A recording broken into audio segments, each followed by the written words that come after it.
Алым Токтомушевдин учкулой, учкул саптары. Жерибиздин 90% тоо. Тоо менен сыймыктанса болот. Көкүрөк каксакта болот. Бирок 21-кылымда күнүмдүк тирликке тийгизер шарапаты аз.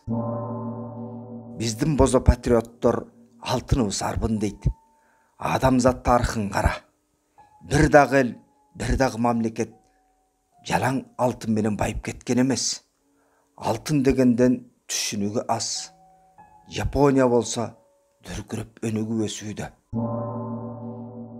Бир эле Американын өзүн бүтүндөй дүйнө катары мээге кадоо азыркы орус идеологиясынын оорусу. Кыргыз оппозициясы кыш жылдеде сыртка чыкпайт. Казы картаны кыя кесип жеп, күн жылуусун күтүп көнгөн.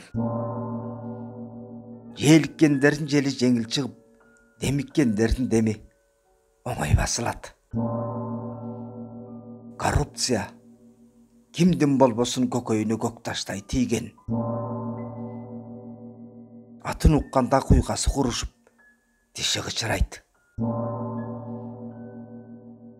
Биздин атка минээрлердин салты кызматтан түшүп, ичи күйгөндөн, кызматка жетпей көзү күйгөндөн, байлыгын тарттырып, көтү күйгөндөн кийин оппозицияга чыгат.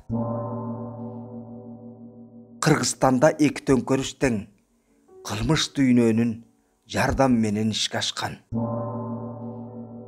Өлгөндөргө өткөн чакта, келер чакта жок. Бирөөнүн алтын аягына ит тумшугуңду малба. Шенчек элдин ичине дүрбүлөң салган оңой. Калкты калк, улутту улут кылган бир адамдын мүйүзү сынса, 1000 адамдын мүйүзү зыркыраган принцип иштебей барат. Бийлик эбак элдин мизин күч менен майтаруунун ыгын билип, кыныгын алган. Ачка милиция, жарды күч органдар менен диктатура курууга болобу? Кыргызстан мифтин жана манасчылардын өлкөсү.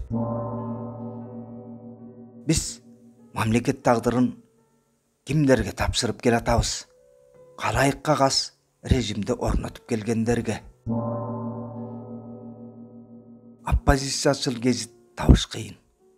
Журналисттердин 99% калемди швабрага алмаштырып, революция полун жууп жүрүшөт. Биздин трагедия ушул. Элита алмашмайын, элитага жаңыган жүгүртмөйүн, тоталитардык бийликтин айдоосуна көнүп, идеологиясына ууккан элибиздин психологиясы өзгөрбөйт.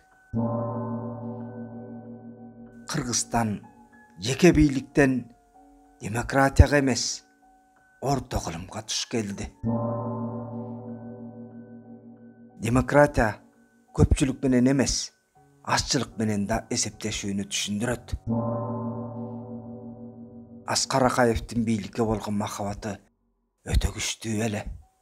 А махабаттын ичи өтө тар болоору белгилүү. Биздин чоңдор казына эшигин каалаганча тээп киргендер. Эгемендикке биз тер төгүп, кан кечип, азап жегип жеткен жокпуз. Тарыхтын амири, Кудайдын буйругу, илме кайып, кокустук жеткирди. Биздин жармаш патриоттор көйнөктүн акыркы бүчүсүн алып ыргытып, көкүрөк койгулагандар. Тарых ак үй санжырачыларынын жазганы, салтанаттуу той, орден наам орнотулган эстеликтерге карап бааланбайт. Тарых өтө тайгалак нерсе. Оодарылса төгүлбөгөн океандай дегендерди да оодарып төгүп салат. Мамлекеттик түзүмдү чыңдоо элдин көкөйгести маселеси. Кооз сөздөрдүн, таамай метафоралардын жаңында калууда. Тарых камери башка салган тажрыйбаны таанып, көзүбүз жетип турган иштерди аткарбай жатып, улуттук идеологияны аспан айдан издегенге машпыз.